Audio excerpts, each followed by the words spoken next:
Hello there, welcome back to the YouTube channel. Back again for yet another deck tech from March of the Machine. And just want to give a little bit of disclaimer for these. I had a comment sent to me after the videos earlier this week. I am only using cards that are currently available on MTGO for these ones. I've been going through the spoilers. There's nothing that's really caught my mind yet. So all the decks this week for March of the Machine have all been these are starting point decks. Obviously there's going to be cards for March of the Machine you want to include in them, but this is where I'm starting with all of the decks at the moment, so please bear that in mind when I'm talking about this deck tech, and go and hit the subscribe button down below, help me out a little bit. Anyway, today's deck tech is going to be another version of Is It, and it's one that caught my eye quite early on. It's something we discussed a lot about on the stream, about how it could be broken. I am not sure I've built this in the right way. I'm going to be honest about it, but it's going to be fun trying to work it out anyway. So the deck today is Baral and Kari, one blue and a red for a 2/4 human creature, literally human I should say, with first strike and menace. Yeah, I'll cope with that, it's not bad. First strike and menace is always a good combination. And it has a really nice ability. Whenever you cast your first instant or sorcery spell each turn, you may cast a spell with lesser mana value that shares a card type with it from your hand without paying its mana cost. If you don't, you get the first mate Ragavan, a legendary 2/1 red monkey pirate creature token. It gains haste until the end of turn. So, you can cast instant sorceries whenever you want to. If you've got one that's cheaper in your hand, you can cast that for free. And if you haven't, you get a 2/1 token. Not the worst payoff in the world at all. So, how are we building the deck? Well, the deck today looks like this. Obviously, I'm using MTG Goldfish to do this. So, bear with me. It's a strange layout, I know, compared to my usual deck takes, but just bear with me while I do this one. So, what do we do? Well, obviously we've got Baral and Kari at the top. Yeah, that's the commander we're going with. And then I've only gone with 10 creatures on this one. Obviously we've got Dockside Inks, it's a red deck. We've got Thassa's Oracle, because one of the things we do with this deck is draw quite a few cards.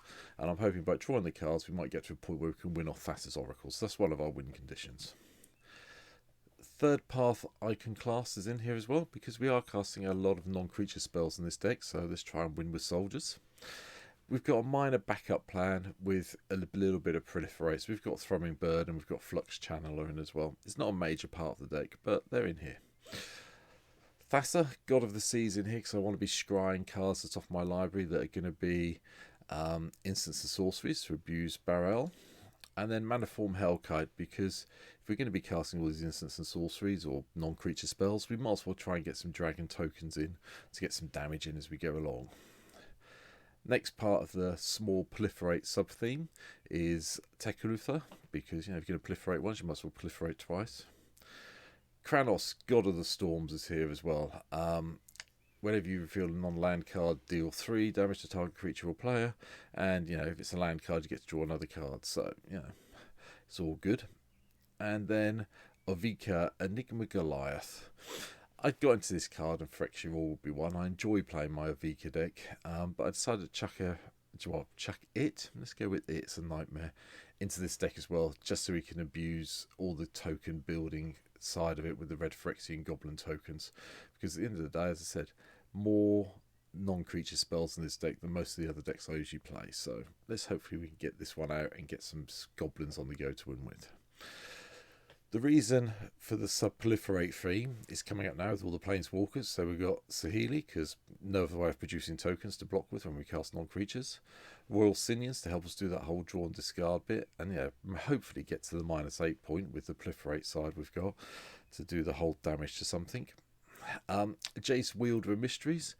Again, the proliferate side, draw the 7, no cards in it, win the game. Or, if you draw a card while your library has no cards in it, you win the game. Another backup win condition. Saheeli the Gifted, do the +1 for a servo blocker, but also the +1 to do the next spell you cast this turn costs 1 less to cast for each artifact you control as you cast it. We do have quite a few artifacts in the deck and ways of making artifacts, so for example, the tokens, Soldier tokens off the third path are artifacts. I don't think they are. No, they're not. So we've got ways of doing it. We get a few more artifacts, so it's all good. Jaya Ballard's in as well, just to help us get some mana to cast all the instants and sorceries we want to do. And then Chandra, Awaken Inferno. Basically, this is always going to get +2'd every turn, so everyone gets the emblems. They start getting pinged, and then shocked, and then bolted, and then whatever 4 mana is after that. Hopefully, if we get that far, if we get 4 turns with this in play, it'll be very good. Right, so this is where we get to the spell side of it. Now, what I will say is, if you look at the top of the list here, if you're buying it in real life, you're looking at $12,000 basically, or 39 tickets. And the reason for this is I have gone down the whole wheel route. And the wheels are expensive in real life. On MTGO, they're not too bad, so please bear that in mind. So, Wheel of Fate's in, and then this is where we go with the Instance of Sorcery. So, if you cast Lightning Bolt and you've got Wheel of Fate in your hand, I believe you'll be able to play Wheel of Fate for free. I think that's how it works, but anyway. So we've got Lightning Bolt, Ponder, Preordain, Searing Visions just to manipulate the top of our deck. Shock, just to give us a little bit of removal if we need it early on. Strike it Rich to do the whole ramp thing with the treasure token. Contentious Plan, as I said, Proliferate sub-theme. Yeah, might as well have this out to proliferate and then draw a card. Rift to control the board. Experimental Augury does the whole proliferate thing again. Again, lets us look at the top 3 cards of our library. Expressive Iteration. Don't play this early. You want to be playing this when you've got a substantial amount of mana in play, so you can do everything you want to do. You want to cast the card and exile, and maybe the one in your hand. The one that goes on your bottom of your library, you're not overly fussed about, but yeah, you want to make sure you got the mana to cast, especially the one in exile after you've cast the iteration. Lightning Strike for some damage. Chaos Warp to bounce the annoying stuff. Fiery Temper for some more damage. Red deck, Jessica's Wheels in as well. Hopefully we'll be able to play this when we have our commander in place. So we can do both modes of it. Give us the mana and then exile the top 3 to cast them. Prismari Command gives us another sort of like shock effect and some extra treasure if we need it. But again, yeah, it might be draw 2, discard 2, or destroy an artifact depending what you need. Seething Song's in just so we can get the mana ramp on the go. Steady Progress does the whole proliferate and draw card thing, especially when we've got our Planeswalkers in play. The first of the real money cards, if you're trying to build this in real life, Time Twisters here. I mean, 2.96 tickets on MTGO, about $10,000 in real life. Hence why I like playing it on MTGO. I'm never going to be able to afford one in real life, unless I suddenly win the lottery over here in the UK. But hey, we've got it in just for the card draw. Helps make sure we get there. Shuffle our later graveyard and land into our library. It's far hand into library. Draw the extra ones. Vault Charge, 3 damage on the proliferate side. Wheel of Fortune is also here. Discard our hand this time and draw 7 new ones. The other card that's expensive, I think, is about $400 at the moment. But 3.13 tickets on here, which is a lot cheaper, surprisingly, than Time Twister. By about 0.2 of a ticket, but it's still cheaper. Big score, discard a card, get some treasure, get a couple of new cards. Chain Reaction to blow the board up when we need to, because obviously we haven't got that many creatures, so casting Chain Reaction. And obviously if we're going to cast this, we should be able to hit one of the ones down here as well with it with a bit of luck. Moving up the other side, Into the Void. Hello, you're going to come up? Thank you. No, Into the Void's not going to come up for some reason. I have no idea why. We'll do it this way quickly. Hold on. You don't need to see the artwork. Just bounce 2 target creatures to their owner's hand. Bit of fun, just so we got a little bit more board control if we need it. Mizzix's Mastery lets us, we want to hit the overload. We want to cast a whole load of Instants of Sorceries, then try and hit the overload if we can to try and win that way. I've chucked in a Rite of Replication. Yeah, there are, because we're playing so few creatures, we are going to need to copy our opponent's creatures if we want some way of winning. This is quite a nice way of doing it, especially if we can kick it on a non-legendary creature and get a whole load of copies of the same creature. Terror of the Peaks springs to mind as a really good copy target for Rite of Replication if anyone's playing one against you. Throws of Chaos does the whole cascade. You get an extra card, and then you get an extra spell off playing this, and then you get an extra spell off playing the one that hopefully you've got in your hand. Jace's Ingenuity, just do the whole card draw side of it. Mana Geyser to give us more land so we can get stuff cast. Prophetic Bolt. Not sure about Prophetic Bolt. This is probably one of the first cards I'll be looking to change when I've seen the full spoiler for March of the Machine. But in the meantime, 4 damage to any target and having a pick of the top 4 cards in my library seems like a good idea. Reforge the Soul is another wheel effect. Again, it's a nice cheap effect. 0.01 of a ticket on here. Does the same thing. Discard your hand, draw 7, or everyone does.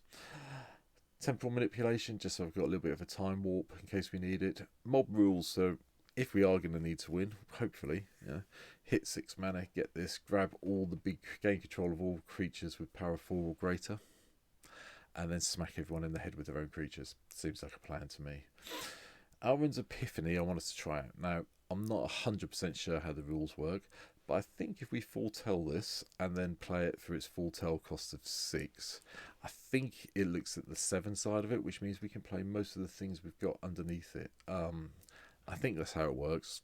I haven't had it confirmed yet, but that's how my brain works on it. If you know better, let me know down in the comments. Elemental Masterpiece, either get a couple of 4/4s when we get there, or discard it early for a bit of ramp with a treasure token. Dig Through Time for the Delve effect, just go and get some cards into play and find the cards we need, along with Treasure Cruise, draw the cards that hopefully we'll get to. Blasphemous Act controls the board, and Commit to Memory.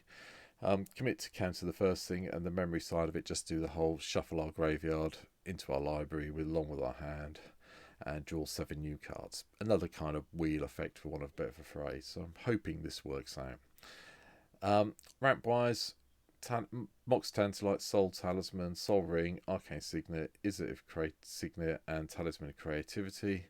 On top of which I've included Elixir of Immortality, so if we do have to end up doing a whole load of discard, we get to shuffle our graveyard back into our library at some stage with a bit of luck. The lands, as you can expect, nothing that surprising in here. I kept it fairly straightforward. The few sort of like red, I keep doing red, green today. Red, blue lands. Cascade Blast, Cliff Gate to choose blue, Command Tower, Highland Tower, Guild Gate. Path of Ancestry should just go in every deck anyway because of the scry ability. Prismari Campus, Reliquary Tower, so we can keep our hand maximised with all the little bit of card draw we've got. Seagate, Shivan Reef, Silver Clip, Silver Bluff Bridge, Soskian, Crucible of Defiance, Steam Vents, Sulphur Falls, Swiftfoot Clips, Temple of False God, Volatile Ford, and then 10 Mountains, 10 Islands. It's pretty straightforward from that point of side with the land side. Yes, you can cut these down and put more jewels in if you want to, if there's something you think I've missed that you should have in the deck. But I decided to keep it a little bit simple on the mana ramp, just so we could land side of things, I should say, to get it through to us. But that's it. It's not, like I say, I'm not sure it's in the right order yet. But this is going to be my starting point once I can pick up a Baral and Kari Zev on MTGO, and then I'm going to work on it from there. Again, as I said earlier, none of the extra cards have been for March of the Machines yet, because I don't know what to include in the deck, and I've sort of just gone with what I own in my collection at the moment for this. So, but yeah, let me know what you think. The comments are down below. I'm more than happy to listen to people and see what you want to say. But this has been my little take on Baral and Kari Zev to end the week off with my deck techs this week. There'll be more next week, hopefully with some more cards in them. But yeah, let me know in the comments. Hope you've hit the follow button, hit the subscribe button, leave me a comment, let me know what you think. I'd also appreciate it, I'm going to say it now, if you hit the dislike button, can you just leave me a comment to let me know what you didn't like. I'd really appreciate it so I can help improve the videos I'm putting up at the same time. So that's it for me for now. Details down below on my stream. Once March of the Machine hits MTGO in a couple of weeks' time, obviously we'll be playing these cards. You can come and check me out then. But in the meantime, I'll just be playing some fun decks I've got built on MTGO. So that's it for now. Hopefully I'll see you soon on the stream. But if not, keep watching the videos, keep leaving me comments, and I'll hopefully, there's no hopeful about it. I respond to the comments I get. And you'll enjoy the videos that are coming up. So take care. Thanks for watching, and I'll see you soon. Cheers. Bye.